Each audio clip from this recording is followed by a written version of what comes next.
Are you willing to accept Christ's invitation to know Him more intimately, love Him more intensely, and follow Him more closely, and then go out into the world and live His good news? If you say yes, then you could be the 13th apostle.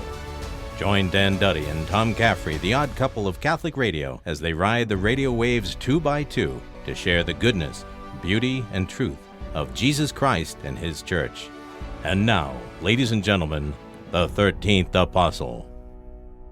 During the episode Ancient Warrior of the popular 1970s TV series Kung Fu, Master Khan of the Shaolin Temple imparts this wisdom to the young disciple, Kwai Chang Caine.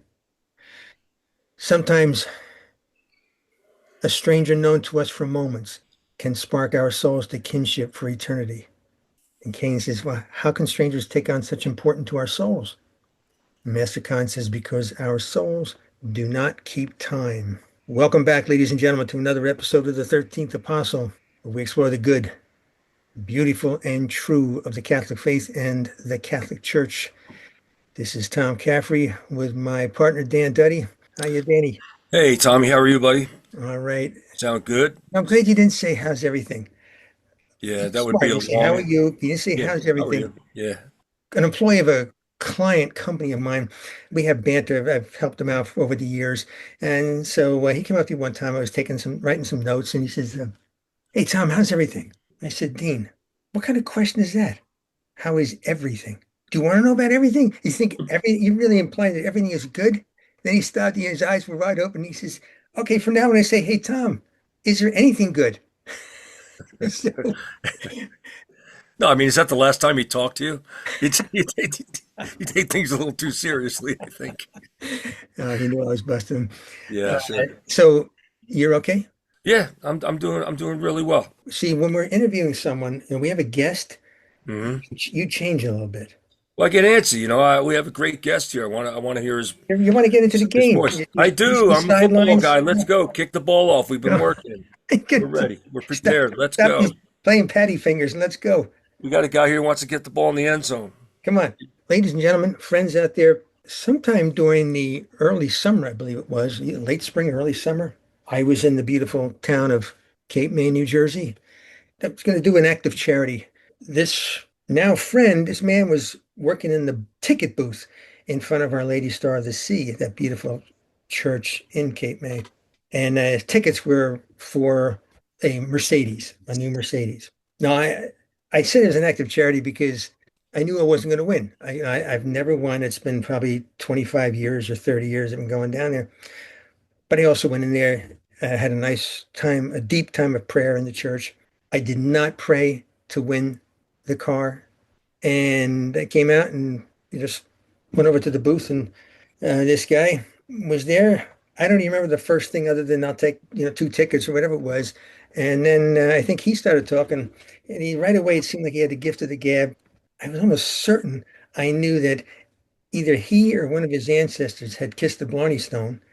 And so we were off. Now, several months later, Dennis Murphy is a guest on the 13th Apostle. Welcome, Dennis, to the 13th Apostle. I'm honored to be here. Thank you so much, Tom. And Dan, good to meet you. Nice to meet you too, Dennis. Yeah, it's a pleasure to have you, Dennis, obviously. So what really motivated me to invite Dennis on this program is a story he told me about his experience out of combat in Vietnam. And we're not going to rush right into that. We're going to give a little bit of background. But because this episode, we're going to talk about war. We're going to talk about combat.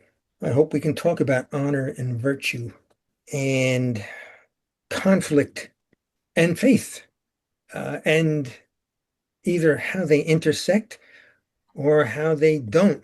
So, Dennis, I want you to start with just give a little bit of your background and then get into your Thank you. military experience. I'm a product of the Catholic Philadelphia, one of 6 boys. Mother and father were hardworking, great people, just like most of our families. And growing up in that environment with the World War II generation, raising us, including priests at Monsignor Bonner High School where I attended. And we were playing Army. You notice nobody ever plays Navy. we were playing Army out in the backyard, and combat TV shows and things like that. Most of us probably thought we were going to wind up in the Army, but fortunately there were no wars going at that point. Well, start the early '60s, and Vietnam got heated up, and I was going to school. I was planning on becoming a diocesan priest out of Philadelphia.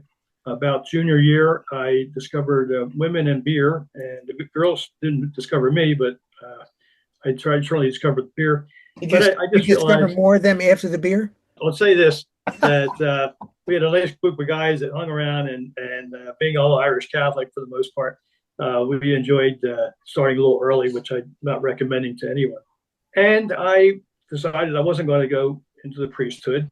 I started at the community college, one of the first students of Delaware County, and I was working as a weaver in a mill in Clifton Heights, just like everybody else in the neighborhood, hardworking community. I never met a college grad except the priest, and my brothers eventually, they're friends when they started teaching at Bonner. Comes along the draft, and I was called in for my physical. I tried to get into reserve units. I remember going into a National Guard unit, and it was a very big fellow sitting there, a sergeant. I didn't believe anybody could be in the military and not be in shape, but he was in both, not in shape and in the military. And I said, here's an opening, because I was number 5 in the first draft lottery. Some people may remember that. So he said $500. I said, $500? What does that mean? It's going to cost you $500. I said, I don't have $5. So I went around the corner, and I walked in and enlisted in the Army. I didn't expect to go to Vietnam in the infantry. I figured there's a lot of other jobs.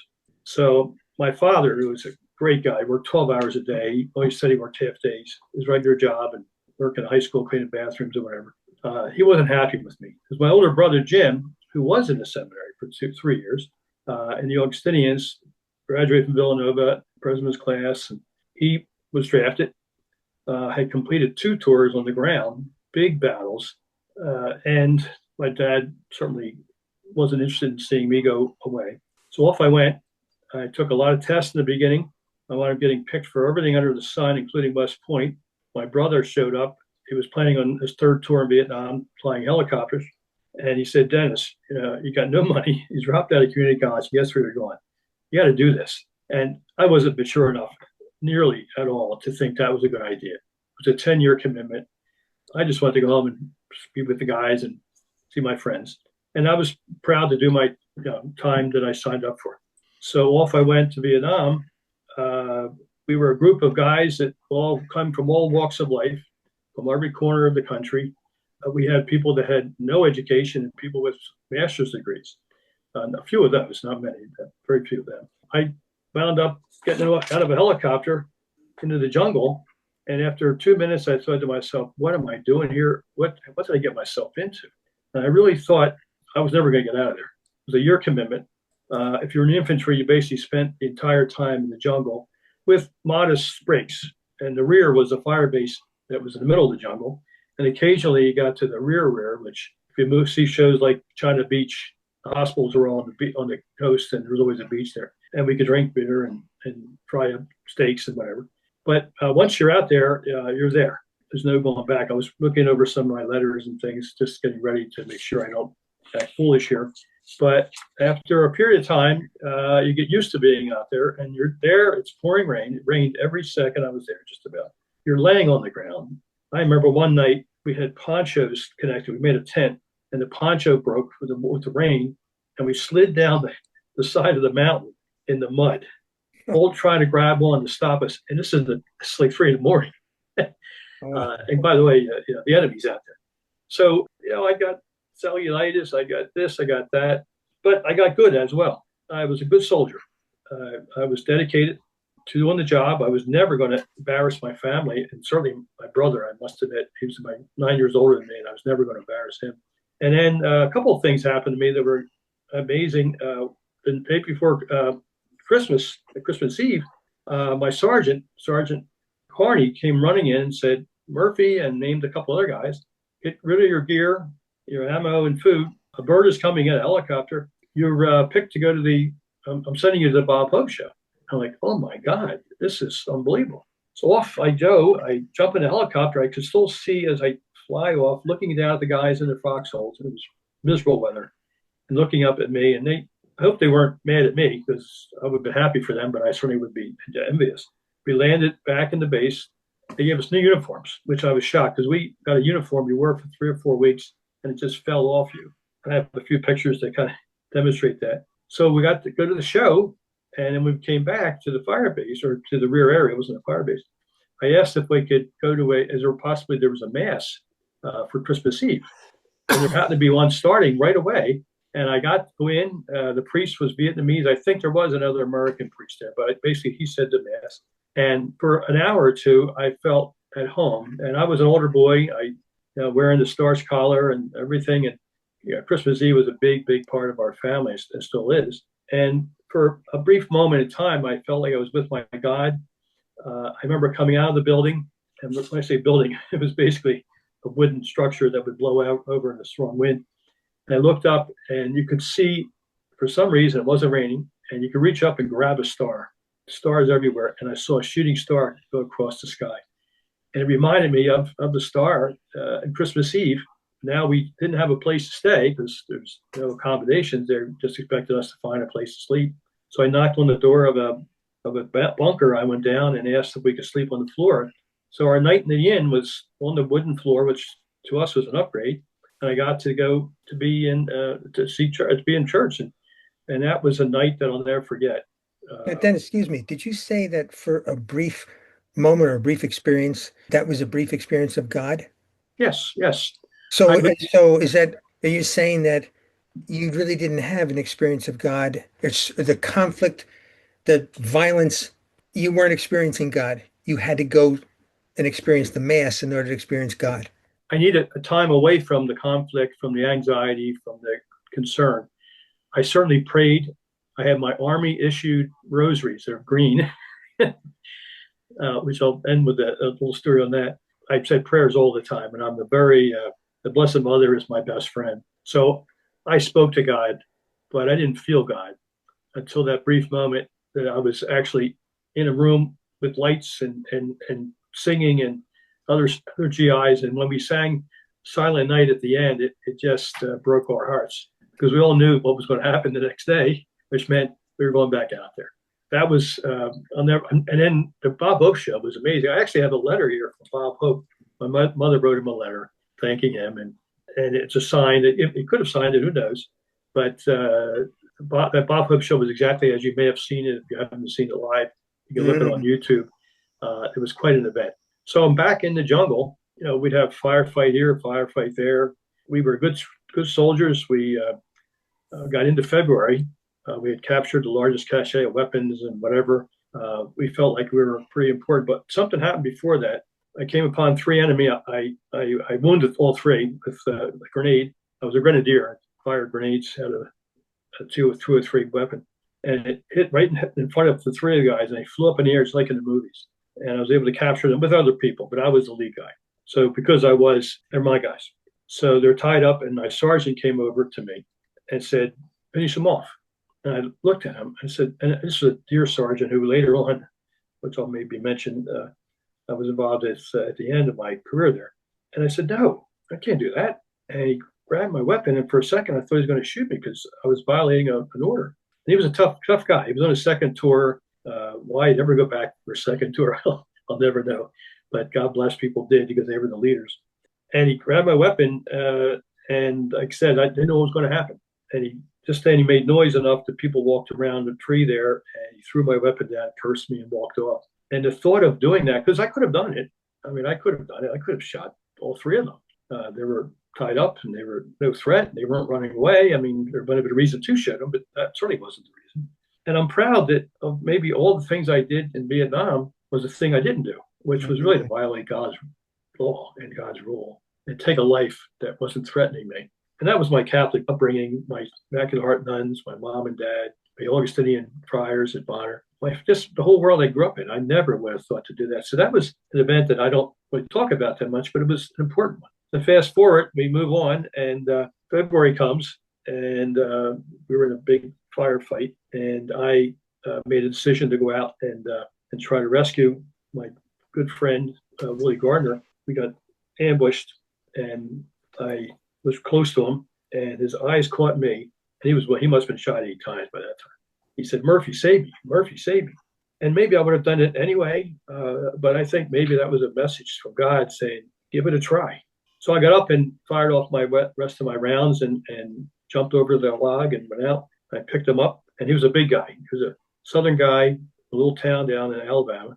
And as I'm dragging him out, the enemy opened up, round went through his leg, went through my, and I was hit a number of times.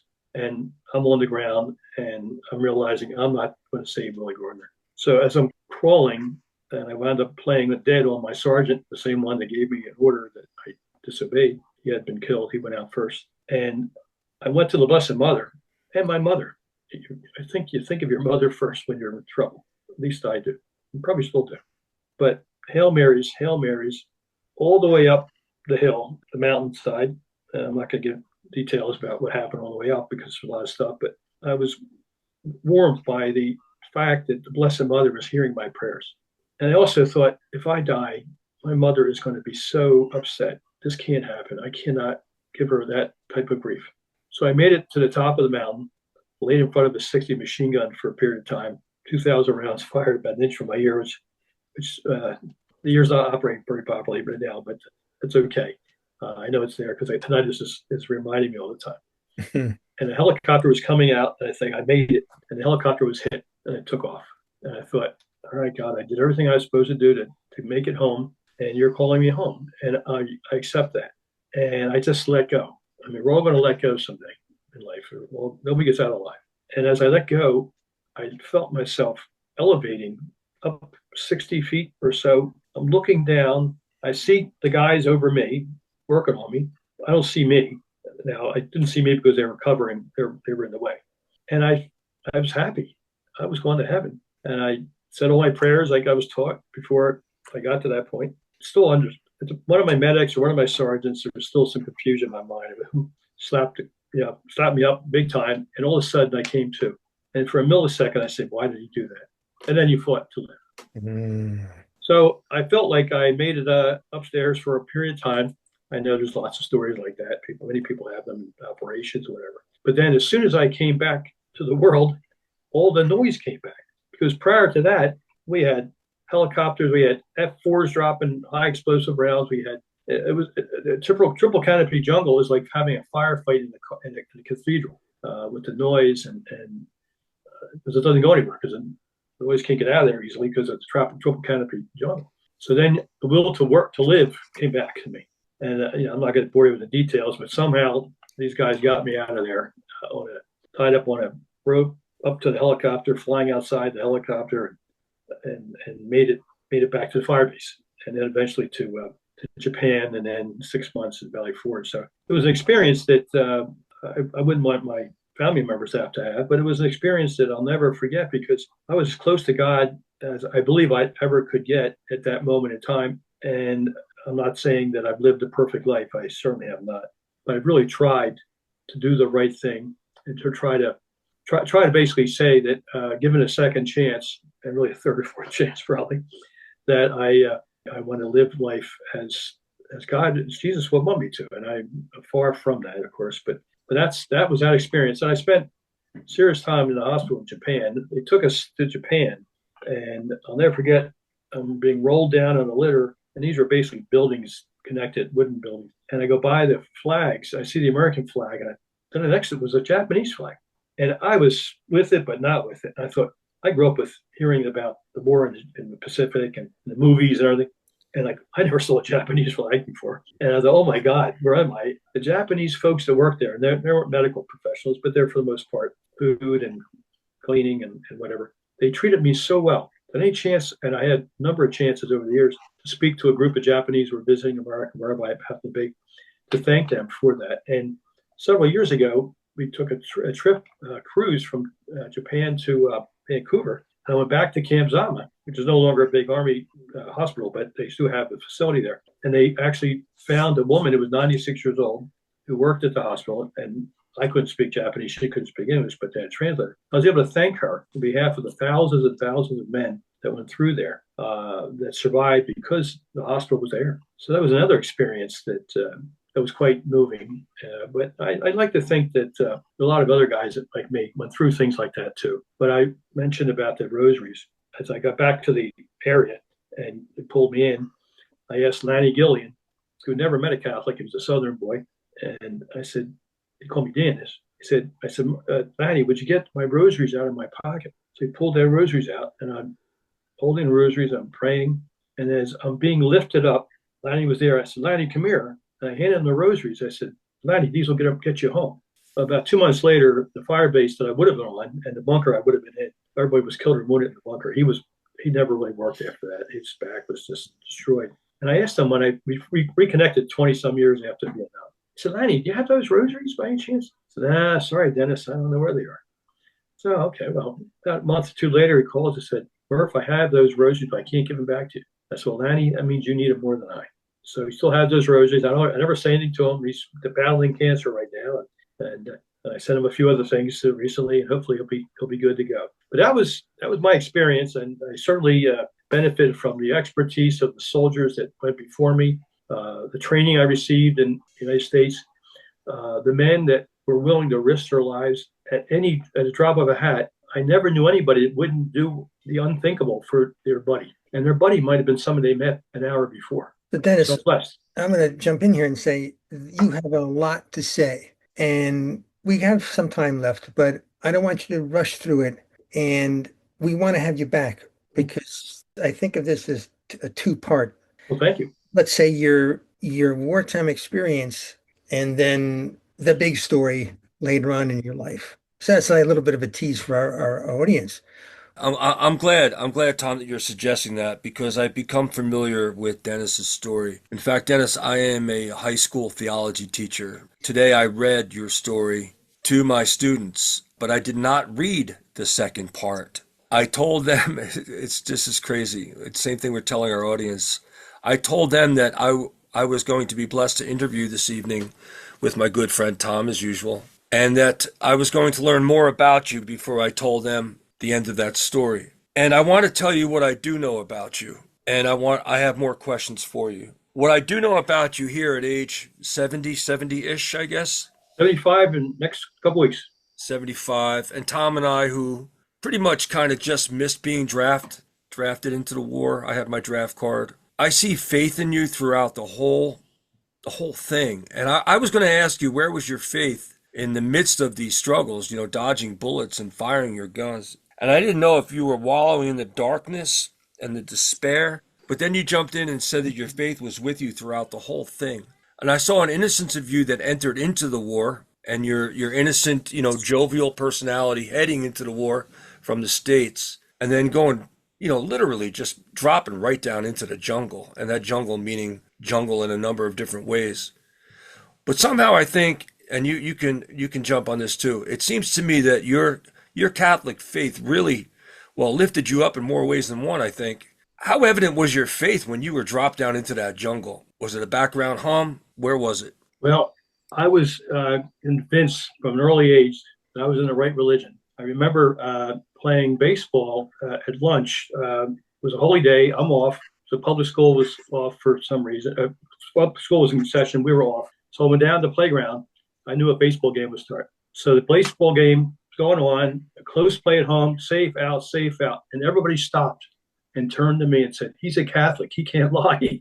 I made the call, and the game went on. Oh, that's funny. From an early day, I've known that I don't be facetious somewhat, but I knew that if I followed my faith, I followed what my parents taught me, everybody that I educated me, that I was going to be okay. So I never felt that I was going to be okay. And if I wasn't going to make it, that God would be with me at the end. And he was. He was. Yeah. Great answer. That's pretty good, Dan, that you're talk to your students about that. And that did you say you didn't tell them the whole story? No, I didn't tell them the whole story. That's what I'm saying, how coincidental it is that we're going to hold off this evening. And I think that's such an important thing to do. And I think we should do it as soon as we possibly can to keep us connected to part one here. But I thought what was really cool is that students today, or young people today, and we'll say 2025, anything that happened in 2023 never happened. You know what I mean? It's dusty, it's old, it's black and white. Might as well be, on a pastel painting somewhere on a wall or up in the attic. But they were glued to the way you wrote that. I want our audience to know how, I think they know now verbally that you're a brilliant storyteller, but you're quite a writer too. And you wrote it as trauma narrative. You know the letter I'm talking about. And it's a personal letter to whoever wants to read it, and it's loaded with heart and soul. And if our audience can kind of Google that up, I think it would be absolutely worthy of them to do so as we head into part 2. But as the Irish go, Dennis, you have a beautiful soul, a very honest soul, and it's lyrical, and it even tickles you even in the pain and the suffering. There's a lot of strength in that, and I see your faith permeate that letter. And once again, I implore our audience to Google that up. Dennis Murphy, trauma narrative, to recapture what you said here this evening. When I made it back to the fire base, outside the helicopter, tied on the rope, as the buttons and the things were popping, and I wasn't sure what was going to make it. I got there, and there was an officer from Philly, Vic Ferraris, who was wounded badly a few months later. And I said to him, I said, "Sir, does this mean I get a rear job?" Yeah, yes, that's right. So, And you had the sense of humor in the midst of it all. I read that. I did, but no, I've been blessed to meet both of you, and hope to meet you individually at some point down the road. Well, I want to interject. I think we're down to like a minute. Guys, you think it's possible we could do this right away, part 2, and get this aired immediately following this? Dennis, I'm fine. I'm ready to go. All right, let's tell our audience that we're gonna work our hardest to get this thing back to back, okay? And let's plan on that and try to make that work. All right? Beautiful. That'd be wonderful. Wonderful. And I'm titling this episode, there's no genius on my part, which is perfect, War and Peace. And this episode we know what this episode was. So that's a little bit of a hint of what the next episode is going to contain. Mm-hmm. And we're going to, as I said, in the next episode, we'll talk about things that Dennis talked about in the article, another article that he had sent me. And I know that in that he talked about sacrifice, talked about virtue, talked about honor, and that Dan knows me. I mean, that triggers all sorts of thoughts and questions. And we're going to go deep with you, Dennis, okay? We're ready to go. Yeah, man, let's go. Go deep. So, yep. All right, Dennis Murphy, this is part 1, okay? We're going to see you for at least part 2, and we'll schedule that. All right, brother? Roger that. Yeah, part 2 is very, very worthy. Stay with us, folks out there, and stay with us for the Angelus now and your prayer intentions with Peter and Jemmy. WQPHradio.org. Thank you, friends, for your support. You give us the opportunity for great programs and wonderful guests like we had today. God bless you, Dennis. God bless you, Danny. God bless you, Tommy. God bless you, Dennis. And God bless you all. Amen, brother. Thank you for listening to The 13th Apostle with Dan Duddy and Tom Caffrey. For more information on Dan, visit his website at www.danduddy.com or email dcduddy@gmail.com. Tom's website is faithpilgrims.com or email trcaffrey@faithpilgrims.com. How about you? Will you be the 13th Apostle?